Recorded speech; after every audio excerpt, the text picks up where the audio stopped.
Alors mon fils, il me surnommait Batmam parce qu'il me disait tu es chauve et tu souris tout le temps.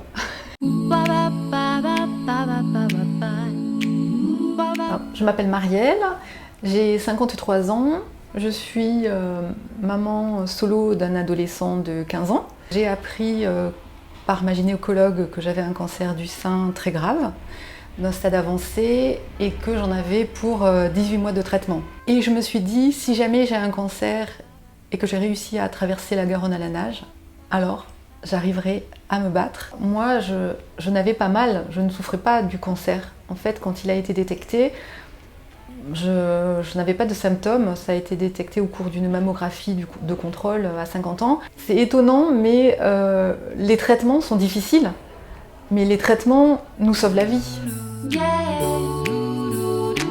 J'avais envie d'être entourée, de me sentir, d'avoir une équipe. Ma kiné m'a dit, mais vous menez une vraie entreprise en fait, vous êtes chef de l'entreprise lutte contre le cancer. Il y a le chirurgien, bon, pour moi c'était une femme, ça c'était très important, l'anesthésiste, les infirmières, mes oncologues, j'en ai eu 2 parce que la première est partie. Voilà, ça c'est l'équipe de l'hôpital. Et puis en dehors, dans la ville, il y a mon médecin généraliste, ma kiné, mon psy aussi, la pharmacienne. Lors de la chimiothérapie, j'avais beaucoup de médicaments et c'était confus dans ma tête, je ne savais absolument plus quoi prendre, quand. Donc elle m'a fait un tableau avec tous les médicaments que j'avais à prendre et à quel moment de la chimiothérapie, avant, pendant, après, je devais les prendre.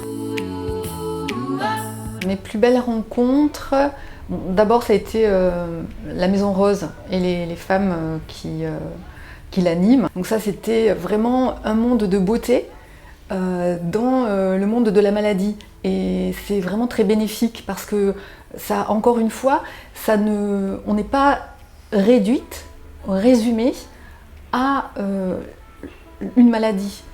On a une maladie grave, on peut la combattre, ça peut être une partie de soi. Je ne me résume pas à cette maladie, je suis aussi autre chose et je peux me faire plaisir, je peux me ressourcer. J'ai le droit de me faire plaisir, de m'entourer des bonnes personnes et d'être actrice de mon parcours de soins. On a la maladie, certes, et c'est important de ne pas la nier, mais voilà, on va mener un combat, on n'est pas seul. Ça peut être une opportunité de changer pour être vraiment soi, pour aller vers ce qu'on veut vraiment dans la vie, pour s'autoriser à vivre pleinement sa propre vie en toute liberté. C'est ça que j'aimerais faire passer comme message important. La vie continue en fait.